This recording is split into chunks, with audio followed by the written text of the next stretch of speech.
Hi ಮಿತ್ರವೃಂದ ಸ್ನೇಹಿತರೆ, good morning ಎಲ್ಲರಿಗೂ. ವಿಶೇಷವಾಗಿ ಈ ವಿಡಿಯೋ ಮಾಡ್ತಾ ಇರ್ತಕ್ಕಂಥ ಉದ್ದೇಶ ದೀಪಾವಳಿ. ದೀಪದಿಂದ ದೀಪವನ್ನು ಹಚ್ಚಬೇಕು ಅಂತ ಹೇಳಿದ್ರು. ಅದರ ಜೊತೆಯಲ್ಲಿ ನರಕಾಸುರನ ಸಂಹಾರ. ಅಂದರೆ ಇಲ್ಲಿ ನರಕಾಸುರನ ಸಂಹಾರ ಅಂತಂದರೆ ರಾಕ್ಷಸ ಸಂತತಿಯ ಅಳಿವು ಅಂತ. ಆಮೇಲೆ ಕ್ರ್ಯಾಕ್ ಮನಸ್ಸಿನಲ್ಲಿರ್ತಕ್ಕಂಥ ಕ್ರ್ಯಾಕನ್ನು ಕೂಡ ಪಟಾಕಿ ಜೊತೆಗೆ ನಮ್ಮ ಮನಸ್ಸುಗಳಿಂದ ತೆಗೆದು ಬಿಸಾಕ್ತಕ್ಕಂಥದ್ದು. ಬಟ್ ಎಲ್ಲವೂ ಕೂಡ ಈಗ ಹಲವಾರು ನಿಬಂಧನೆಗಳು ಇದೆ. ಪಟಾಕಿ ಹೊಡಿಬೇಕು, ಹಸಿರು ಪಟಾಕಿ, ಎವ್ರಿಥಿಂಗ್ ಈಸ್ ಗುಡ್. ಪೊಲ್ಯೂಷನ್ಗೋಸ್ಕರ ಅದನ್ನೆಲ್ಲ ಮಾಡಿರ್ತಾರೆ. We have to follow. Apart from that, ಆ ವಿಷಯವನ್ನು ಪಕ್ಕಕ್ಕಿಟ್ಟು ಹೇಳಬೇಕು ಅಂತಂದರೆ,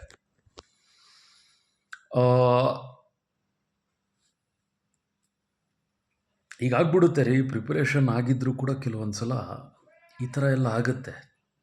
ನಾನು ಹೇಳಬೇಕಾಗಿರ್ತಕ್ಕಂಥ ವಿಷಯ ಅಲ್ಲಿಗೆವರೆಗೂ ನಾನು ಕರ್ಕೊಂಬರ್ಬೇಕಲ್ಲ ನಿಮ್ಮನ್ನು. ಎಸ್, ಪಟಾಕಿಯನ್ನು ಹೊಡಿಬೇಕಾದ್ರೆ ಕೈಂಡ್ಲಿ ಯೂಸ್ ಮಾಸ್ಕ್ಸ್.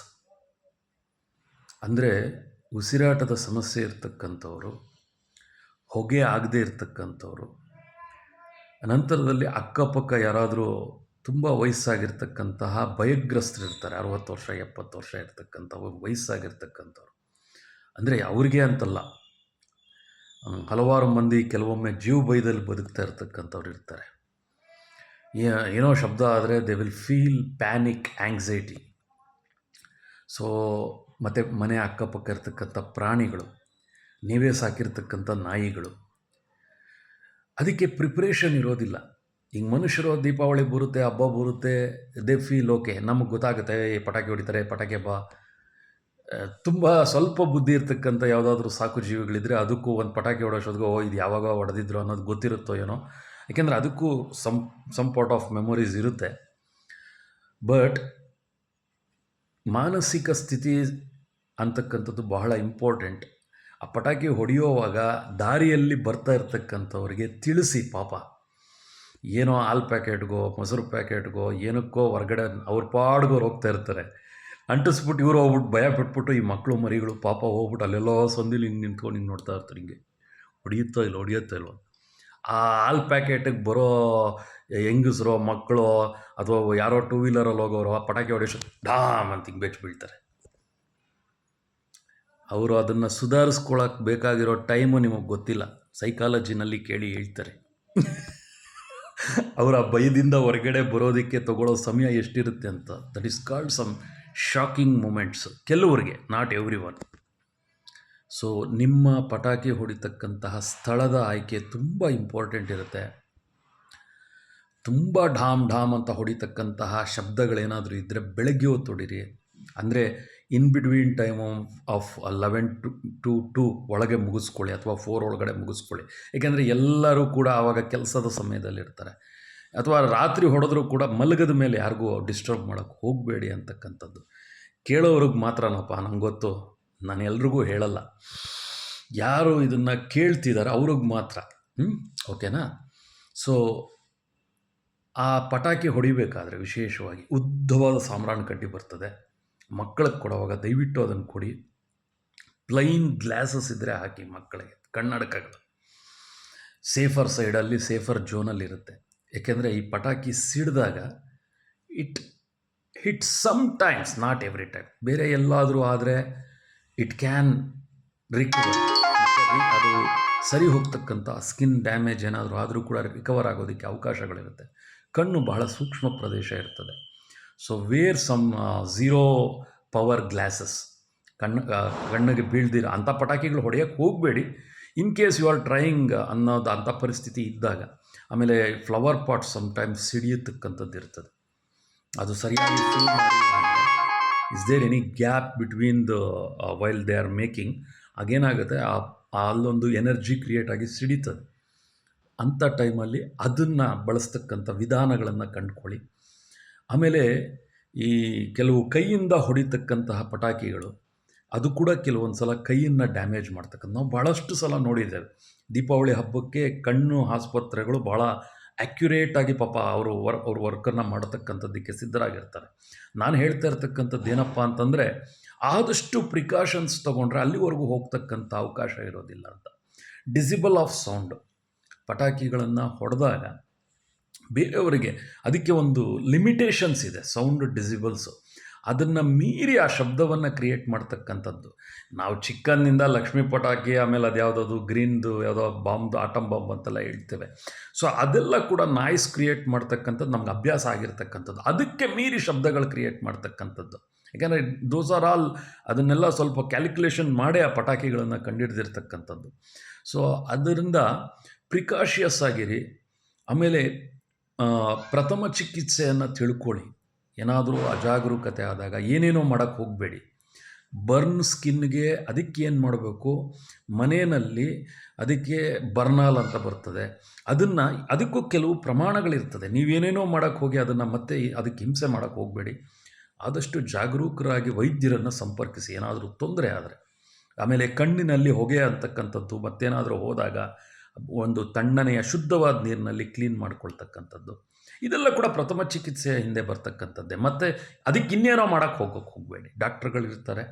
ಸೊ ಅದರಿಂದ ನೀವೆಲ್ಲರೂ ಕೂಡ ಈ ದೀಪಾವಳಿ ಹಬ್ಬವನ್ನು ಆದಷ್ಟು ಜಾಗರೂಕರಾಗಿ, ಸಂತೋಷವಾಗಿ, ಮನಸ್ಸಿನಲ್ಲಿರ್ತಕ್ಕಂತಹ ನರಕಾಸುರನನ್ನು, ಅಂದರೆ ಅಸುರ ಸಂಹಾರ ಆಗಬೇಕು, ಮನಸ್ಸಿನಲ್ಲಿರ್ತಕ್ಕಂತಹ ಕ್ರ್ಯಾಕ್ ಹೊಟ್ಟೋಗ್ಬೇಕು. ಅದು ಹೆಂಗೆ ಸಿಡಿದು ಹೋಗ್ತದೆ, ಆ ಥರ ಕ್ರ್ಯಾಕರ್ಸು ಹೇಗೆ ನಾವು ಅದನ್ನು ಆ ಹುಚ್ಚುತನ ಅಂತಕ್ಕಂಥದ್ದು ಕೂಡ ನಮ್ಮ ಮನಸ್ಸಿನಿಂದ, ಆ ಅಸುರ ತತ್ವಗಳೇನಿರ್ತದೆ ಅದೆಲ್ಲ ಕೂಡ ಕ್ರ್ಯಾಕರ್ಸ್ ಹೆಂಗೆ ಸುಟ್ಟು ಭಸ್ಮ ಆಗ್ತದೆ, ಹಾಗೆ ನಮ್ಮ ಮನಸ್ಸಿನಿಂದ ಹೊರಗಡೆ ಹೋಗಬೇಕು ಅಂದ್ಕೊಳ್ತಾ ಎಲ್ಲರೂ ಸಂತೋಷವಾಗಿ ಈ ಹಬ್ಬವನ್ನು ಆಚರಣೆ ಮಾಡಿ ಅಂತ ನನ್ನ ವಿಶೇಷ.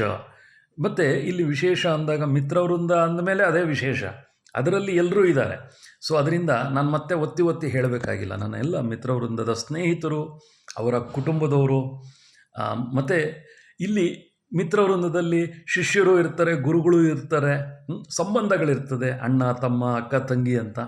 ಸೊ ಅಂತಹ ಒಂದು ಬಾಂಧವ್ಯ ಇರ್ತಕ್ಕಂತಹ ಬಂಧುಗಳಿಗೆ ಈ ಹಬ್ಬ ಎಲ್ಲರಿಗೂ ಒಳ್ಳೆಯದು ಮಾಡಲಿ ಅಂತ, ಜಾಗರೂಕರಾಗಿರ್ರಿ ಅಂತ ಹೇಳ್ತಾ ಈ ವಿಡಿಯೋವನ್ನು ಮುಗಿಸ್ತಾ ಇಲ್ಲ. ಏನ್ರಿ ಹಿಂಗನ್ಬಿಟ್ಟೆ ಅಂತೀರಾ? ಇಲ್ಲಿವರೆಗೂ ಹಬ್ಬದ ವಿಷಯ ಕೇಳೋರಿಗೆ ಇದು ನಿಮಗೆ. ನಿನ್ನೆ ದಿನ ನಾನು ಒಂದು ವಿಡಿಯೋ ನೋಡ್ತಿದ್ದೆ ರೀ, ಭಾಳ ತಮಾಷೆಯಾಗಿತ್ತು. ಒಬ್ಬ ರಾಜ, ಒಬ್ಬ ಮಂತ್ರಿ ಒಂದು ಸಲ ಕಾಡಿಗೆ ಹೋದ್ರಂತೆ. ಈಗ ಅದು ವೈರಲ್ ಆಗಿರ್ತಕ್ಕಂಥದ್ದು ಇರ್ತದೆ, ಭಾಳಷ್ಟು ಮಂದಿ ನೋಡಿರ್ತೀರ. ಬಟ್ ಸ್ಟಿಲ್ ನೀವು ನೋಡಿದರೆ ಇದನ್ನು ಪಾಸ್ ಮಾಡಿಬಿಡಿ, ಮುಂದಕ್ಕೆ ನೀವು ಕಟ್ ಆಫ್ ಮಾಡಿಬಿಟ್ಟು ಬೇರೆ ಕೆಲಸ ಮಾಡ್ಕೊಳ್ಳಿ. ಕೇಳಿಲ್ಲದೆ ಇರೋರು, ನೋಡಿಲ್ಲದೆ ಇರೋರಿಗೆ ಈ ವಿಡಿಯೋ ಇರಲಿ.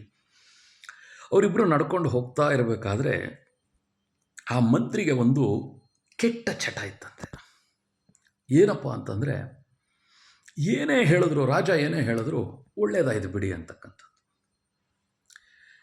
ಈಗ ನಾನು ಇಷ್ಟೊತ್ತು ಒಂದು ಕತೆ ಹೇಳಿದೆ ಅಲ್ವಾ, ಆ ಮಂತ್ರಿ ನಾನೇ ಅಂದ್ಕೊಳ್ಳಿ ಅಥವಾ ನೀವೇನಾದರೂ ಅಂದ್ಕೊಳ್ಳಿ, ಒಳ್ಳೆಯದಾಯ್ತು ಬಿಡಿ.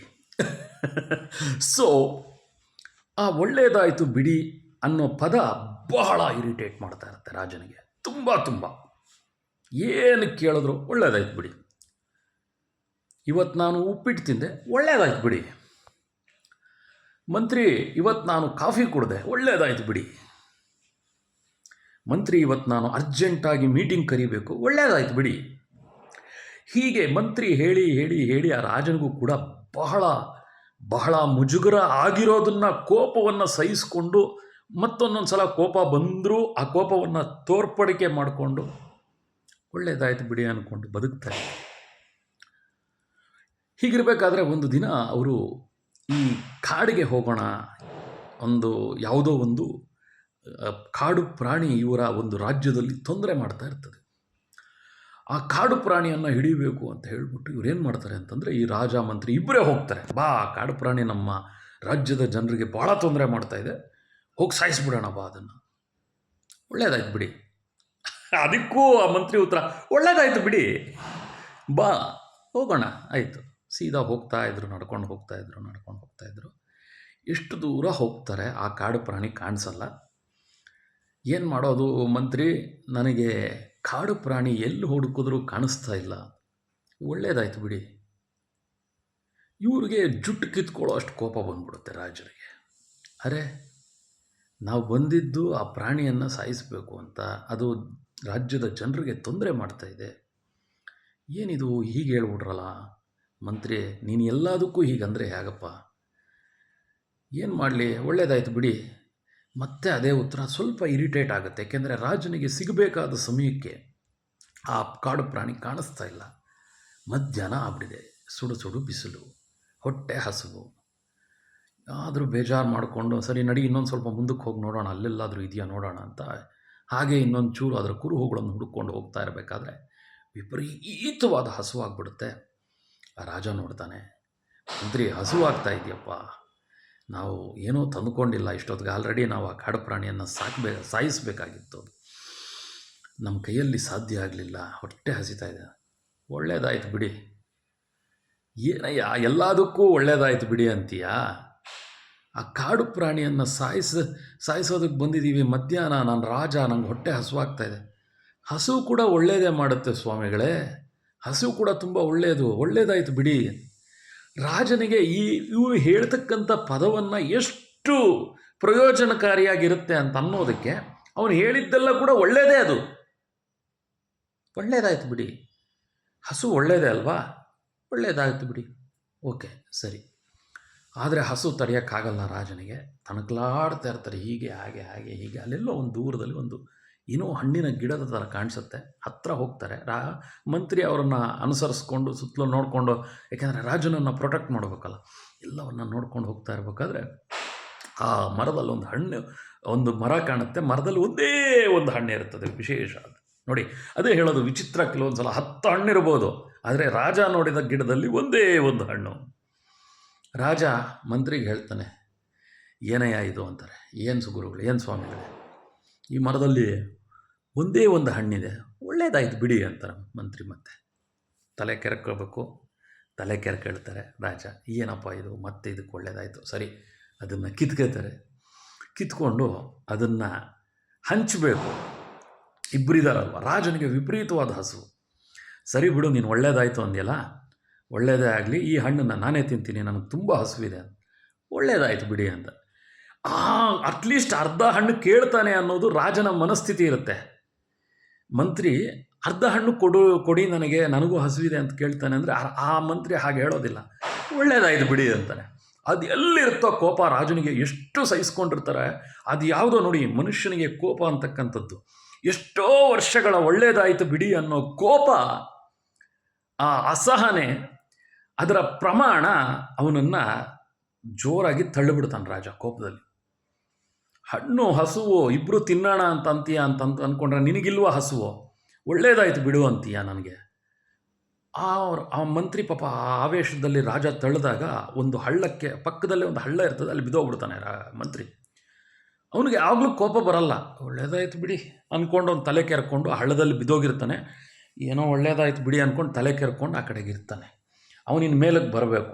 ಅಷ್ಟರಲ್ಲಿ ಏನಾಗುತ್ತೆ ಅಂದರೆ, ರಾಜರ ಕಾಲ ಅಲ್ವಾ, ಕಾಡಿನಲ್ಲಿ ಕಾಡು ಮನುಷ್ಯರು ಇರ್ತಾರೆ, ಆದಿವಾಸಿಗಳು ಅಂತ ಹೇಳ್ತೇವೆ. ಅಂದರೆ ಅವರು ಕಾಡು ಬಿಟ್ಟು ಹೊರಗಡೆ ಬರಲ್ಲ, ಹಕ್ಕಿ ಪಿಕ್ಕಿಗಳು ಜನಾಂಗದವರು ಆ ಥರ ಎಲ್ಲ, ಅವರು ಕಾಡು ಜನರು. ಅವರಿಗೆ ಈ ರಾಜನ ಬಗ್ಗೆ ಗೊತ್ತಿಲ್ಲ, ರಾಜ ಏನಕ್ಕೆ ಬರ್ತಾನೆ ಯಾವಾಗಲೂ ಒಳಗಡೆಗೆ ಇಲ್ಲ, ಯಾರೋ ಏನೋ ಅಂದ್ಕೊಂಡು ಇವ್ರೇನು ಮಾಡ್ತಾರೆ, ಆ ತಗಲ್ದಾಗ ಏನಾಗುತ್ತೆ, ಅವನ್ನ ತಳ್ಳಿದಾಗ ರಾಜನಿಗೆ ಕೈಯಿನ ಬೆರಳು, ಹಣ್ಣು ಕಟ್ ಮಾಡಬೇಕು ಅಂದ್ಕೊಳ್ತಾ ಇರ್ತಾನಲ್ವ, ಹಣ್ಣು ಕಟ್ ಮಾಡಿ ಅವನಿಗೂ ಅರ್ಧ ಕೊಡೋಣ ಅನ್ನೋ ಉದ್ದೇಶ ಇರುತ್ತೆ. ಅವನು ಮಂತ್ರಿ ಒಳ್ಳೇದಾಯ್ತು ಬಿಡಿ ಅಂದಾಗ ಹಣ್ಣು ಕಟ್ ಮಾಡೋ ಟೈಮಲ್ಲಿ ಬೆರಳು ಕಟ್ಟಾಗೋಗ್ಬಿಡುತ್ತೆ, ಬೆರಳು ಕಟ್ಟಾಗೋಗಿರುತ್ತೆ. ಅದನ್ನು ರಾಜ ನೋಡಿಕೊಂಡು ಅಯ್ಯೋ ಆವಾಗ ಕೇಳ್ತಾನೆ ಮಂತ್ರಿನ, ನನ್ನ ಬೆರಳು ಕಟ್ಟಾಗೋಗ್ಬಿಟ್ಟಿದೆಯಲ್ಲ, ಒಳ್ಳೇದಾಯ್ತು ಬಿಡಿ ಅಂತಾನೆ. ಅದಕ್ಕೆ ಕೋಪ ಬರ್ತಾ ಇದೆ. ಆ್ಯಕ್ಚುಲಾಗಿ ರಾಜನಿಗೆ ಕೋಪ ಬರೋದು ಹಣ್ಣು ಕಟ್ಟಾಗೋ ಟೈಮಲ್ಲಿ ಬೆರಳು ಕಟ್ಟಾಗುತ್ತೆ. ಆ ಬೆರಳು ಕಟ್ಟಾದರೂ ಕೂಡ ಒಳ್ಳೇದಾಯ್ತು ಬಿಡಿ ಅಂತ ಹೇಳಿದಾಗ ಅವನಿಗೆ, ರಾಜನಿಗೆ ನನ್ನ ಬೆರಳು ಕಟ್ಟಾದರೂ ಕೂಡ ನೀನು ಒಳ್ಳೇದಾಯಿತು ಅಂತ ಕೋಪಕ್ಕೆ ತಳ್ಳೋದು. ಅನಂತರದಲ್ಲಿ ಈ ಆದವರು ಕಾಡು ಜನರು ಬಂದು ಆ ರಾಜನನ್ನು ಹೊಸ ಅವ್ರದ್ದೇನೋ ಭಾಷೆನಲ್ಲಿ ಹಾಡು ಹೇಳ್ಕೊಂಡು ಯಾವುದೋ ಒಳ್ಳೆ ಜೀವಿ ಬಂದಿದೆ ಇವತ್ತು ತಿನ್ನೋದಕ್ಕೆ ಅಂತ ಅವರು ಅದನ್ನು ಕರ್ಕೊಂಡು ಹೋಗಿ ಅಲ್ಲಿ ಕರ್ಕೊಂಡು ಹೋಗ್ತಾರೆ. ಕರ್ಕೊಂಡು ಹೋದರೆ ಆ ಜನಾಂಗದಕ್ಕೆ ಒಂದು ವಿಶೇಷವಾದ ಅಭ್ಯಾಸ ಇರ್ತದೆ. ಅವರು ತಿಂತಕ್ಕಂಥ ಆಹಾರ, ಫುಡ್, ಅದಕ್ಕೆ ಯಾವುದೇ ರೀತಿ ಗಾಯ ಆಗಿರಬಾರ್ದು. ಇವರು ಎಲ್ಲ ಅವ್ರದ್ದು ಒಂದು ಆ ಜನಾಂಗಕ್ಕೆ ಅವರು ಊಟ ಮಾಡೋಕ್ಕೆ ಮೊದಲು ಕೆಲವು ಅಭ್ಯಾಸಗಳು, ಅವ್ರದ್ದೊಂದು ರಿಚುವಲ್ ಪ್ರಾಕ್ಟೀಸ್ ಇರುತ್ತೆ. ಪೂಜೆ ಮಾಡೋದು, ಅದು ಇದು ಏನೋ ತಂದು ಎಲ್ಲ ಮಾಡಿ ಅವನ್ನ ಕತ್ತರಿಸಿ ಅಡುಗೆ ಮಾಡ್ಕೋಬೇಕು, ತಿನ್ನಬೇಕು. ಅದು ಅಲ್ಲಿ ನಡೆಯೋ ಸನ್ನಿವೇಶ.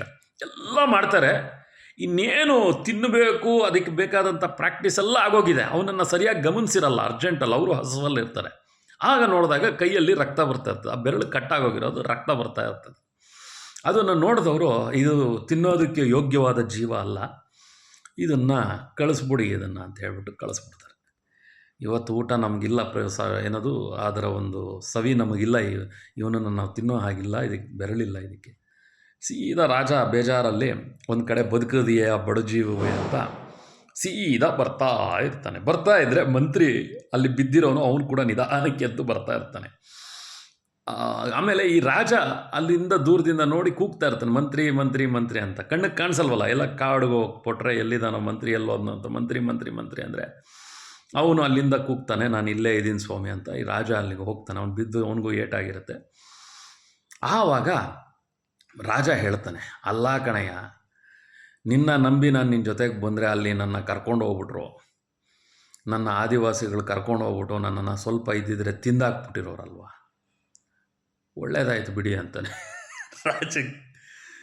ಮತ್ತು ಹೆಂಗೆ ವಾಪಸ್ ಬಂದ್ರಿ ಅಂತಾನೆ. ನನಗೆ ಬೆರಳು ಕಟ್ಟಾಗಿದೆ ಅಂತ ನನ್ನ ಬಿಟ್ಬಿಟ್ರು ತಿಂದೀರಾ ಅಂತ. ನಾನು ನಿಮಗೆ ಹೇಳಲಿಲ್ವಾ ಒಳ್ಳೇದಾಯ್ತು ಬಿಡಿ ಅಂತ? ನಿಮ್ಮ ಬೆರಳು ಕಟ್ಟಾದಾಗಲೇ ನಾನು ಹೇಳಿದ್ನಲ್ವ ಒಳ್ಳೇದಾಯ್ತು ಬಿಡಿ ಅಂತ. ರಾಜನಿಗೆ ಸ್ವಲ್ಪ ರಿಯಲೈಸೇಷನ್ ಟೈಮು, ಏನಾದರೂ ಒಳ್ಳೆಯದೇ ಆಗುತ್ತೆ. ಆ ಮಂತ್ರಿಯ ಕಾನ್ಸೆಪ್ಟ್ ನಿಜವಾಗ್ಲೂ ಅರ್ಥ ಮಾಡ್ಕೊಳ್ಳಿ. ಅಂದರೆ what ever it is, life is running like that only. ಯಾವುದು ಉದ್ದೇಶಪೂರ್ವಕವಾಗಿ ಆಗೋದಿಲ್ಲ. ಉದ್ದೇಶಪೂರ್ವಕವಾಗಿ ಯಾವುದನ್ನು ಯಾರು ಮಾಡಬೇಕು ಅಂತ ಅಂದ್ಕೊಳ್ಳೋದಿಲ್ಲ, ಬಟ್ ಸ್ಟಿಲ್ ಆಗುತ್ತೆ. ಏನಾದ್ರ ಅರ್ಥ? ಒಳ್ಳೇದಾಯ್ತು ಬಿಡಿ. ಅಂದರೆ ಯಾವುದು ಉದ್ದೇಶಪೂರ್ವಕವಾಗಿ ಆಗಬಾರ್ದು, ಆಗಲ್ಲ ಅನ್ನೋದರ ನಿದರ್ಶನ ಈ ಕತೆ ಅಷ್ಟೆ. ಅಂದರೆ ಮಂತ್ರಿಗೆ ಇಲ್ಲಿ ಗೊತ್ತಿರುತ್ತೆ, ರಾಜನಿಗೆ ತಾನು ಬೆರಳು ಕತ್ತರಿಸಿ ತಾನು ಗಾಯ ಮಾಡೋದಕ್ಕಾಗೋದಿಲ್ಲ. ರಾಜನಿಗೆ ತಾನೇ ಬೆರಳನ್ನು ಕತ್ತರಿಸಿ ಆ ಗಾಯವನ್ನು ಮಾಡಿ, ಮಂತ್ರಿ ಅಲ್ವೇನ್ರಿ, ಅಷ್ಟು ತಿಳ್ಕೊಂಡಿರ್ಬೇಕಲ್ವ. ಮಂತ್ರಿಗೆ ಅವೆಲ್ಲ ಗೊತ್ತಿರಬೇಕು. ಸ್ಮಾಲ್, ನಾನು ಹೇಳೋದು ಎಲ್ಲ ತಿಳ್ಕೊಳಕ್ಕಾಗದೇ ಇದ್ರೂ ಕೂಡ ಬೇಸಿಕ್ ತಿಳ್ಕೊಂಡಿರ್ತಾನೆ ಮಂತ್ರಿ ಅಂತಕ್ಕಂಥವ್ನು. ಅದಕ್ಕೆ ರಾಜ ಆ ಮಂತ್ರಿಯನ್ನು ಇಟ್ಕೊಳ್ತಾನೆ. ರಾಜ ಮಂತ್ರಿಯನ್ನು ಅದಕ್ಕೋಸ್ಕರನೇ ಪಕ್ಕದಲ್ಲಿ ಇಟ್ಕೊಂಡಿರ್ತಾನೆ. ಏನಕ್ಕೆ ಅಂತಂದರೆ, ನನಗೆ ಗೊತ್ತಾಗದೇ ಇರತಕ್ಕಂತಹ ವಿಷಯಗಳು ಮಂತ್ರಿಗೆ ಗೊತ್ತಿರಬೇಕು. ರಾಜ ಎಲ್ಲವನ್ನ ಗ್ರಹಿಸೋದಕ್ಕೆ ಆಗೋದಿಲ್ಲ. ಅದಕ್ಕೇನು ಮಾಡ್ತಾನೆ, ಆ ಮಂತ್ರಿಯನ್ನೇ ಕರ್ಕೊಂಬಂದಿರ್ತಾನೆ. ಆ ಬೆರಳು ಕಟ್ಟಾಗೋದಕ್ಕೆ ಕಾರಣ ಕೂಡ ಮಂತ್ರಿ. ಆ ಕೋಪ ಬರ್ಸಿದ್ರೆ ಏನೋ ಗಾಯ ಆಗಬೇಕು, ಆಗುತ್ತೆ. ರಾಜನ ಮನಸ್ಥಿತಿ ಗೊತ್ತಿರ್ತದೆ.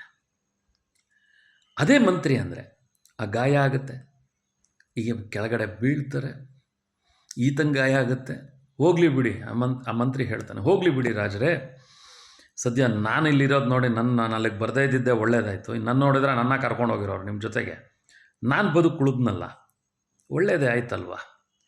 ನೀವು ಕೂಗಿದ್ರಿ, ನನ್ನ ತಳ್ಳಿದ್ರಿ, ನಂಗೆ ಗಾಯ ಆಯಿತು, ನಾನಿಲ್ಲಿ ಬಿದ್ದಿದ್ದೀನಿ.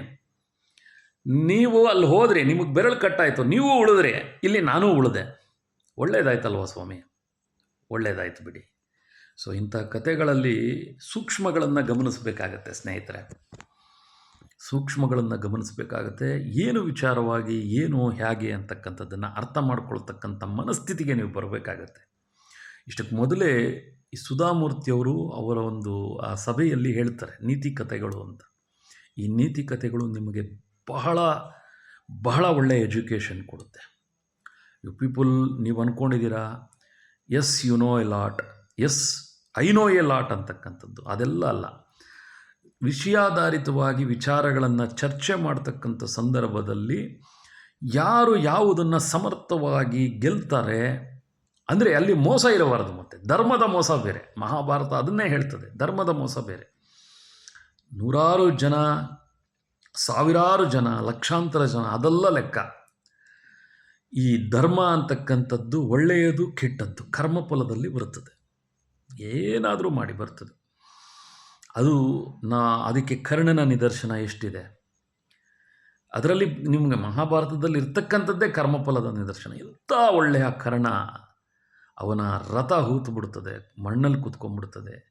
ಯಾವುದೋ ಒಂದು ಮಗು ಆ ತುಪ್ಪವನ್ನು ಭೂಮಿಯಲ್ಲಿ ಚೆಲ್ತಾಳೆ, ಅದನ್ನು ಭೂಮಿ ತಾಯಿಗೆ ನೋವು ಮಾಡ್ತಕ್ಕಂಥ ಪರಿಸ್ಥಿತಿ ನಿರ್ಮಾಣ ಆಗುತ್ತೆ. ಯಾಕಂದರೆ ಆ ಮಗುವಿನ ಅಳುವನ್ನು ನಿಲ್ಲಿಸೋದಕ್ಕೋಸ್ಕರ ಕರ್ಣ, ಆ ಮಗುವಿನ ಅಳುವನ್ನು ನಿಲ್ಲಿಸೋದಕ್ಕೋಸ್ಕರ ಭೂಮಿಯ ತಾಯಿಯನ್ನು ಹಿಂಸೆ ಮಾಡ್ತಕ್ಕಂಥ ಸ್ಥಿತಿ ನಿರ್ಮಾಣ ಮಾಡ್ಕೊಳ್ತಾನೆ. ಆ ತುಪ್ಪವನ್ನು ಭೂಮಿಯಿಂದ ತೆಗೆದು ಹಿಂಡಿ ಕೊಡೋಕೆ ಹೋದಾಗ ಭೂಮಿ ತಾಯಿ ಶಾಪ ಕೊಡ್ತಾಳೆ. ಸ್ನೇಹಿತರೆ, ಈ ಕತೆ ನಿಮ್ಗೆ ಎಷ್ಟು ಅರ್ಥ ಆಯಿತೋ ನನಗೆ ಗೊತ್ತಿಲ್ಲ. ಬಟ್ ಯಾವುದಾದರೂ ಕೂಡ ಅಷ್ಟೇ 1+1=2 ಅಂತಕ್ಕಂಥದ್ದು ಮ್ಯಾಥ್ಸ್ ಆದರೆ, 1+1=3 ಅಂತಕ್ಕಂಥದ್ದು ಸಂಸಾರ ಆದರೆ, 1+1=ಇನ್ಫಿನಿಟ್ ಅನ್ನೋದು ಕೂಡ ಇದೆ. ಇಂತಹ ಕಥೆಗಳು ಬಹಳಷ್ಟಿದೆ. ಇನ್ನಷ್ಟು ವಿಷಯಗಳನ್ನು ನಿಮ್ಮ ಜೊತೆಗೆ ತೆಗೆದುಕೊಂಡು ಬರ್ತೇನೆ. ಆದರೆ ನಾನು ಹೇಳ್ತಕ್ಕಂತಹ ವಿಷಯಾಧಾರಿತ ವಿಷಯವನ್ನು ವಿಷಯದಲ್ಲೇ ತೆಗೆದುಕೊಂಡ್ರೆ ಮಾತ್ರ ನಿಮ್ಗೆ ಅರ್ಥ ಆಗುತ್ತೆ. ವಿಷಯಾಧಾರಿತ ವಿಷಯದಲ್ಲೇ ತೆಗೆದುಕೋಬೇಕು, ಅದರ್ವೈಸ್ ಇಟ್ ವೋಂಟ್ ವರ್ಕ್. ಹೆಂಗ್ರಿ ಆಗ್ತದೆ, 1+1=5 ಕೂಡ ಆಗುತ್ತೆ, 6 ಆಗುತ್ತೆ.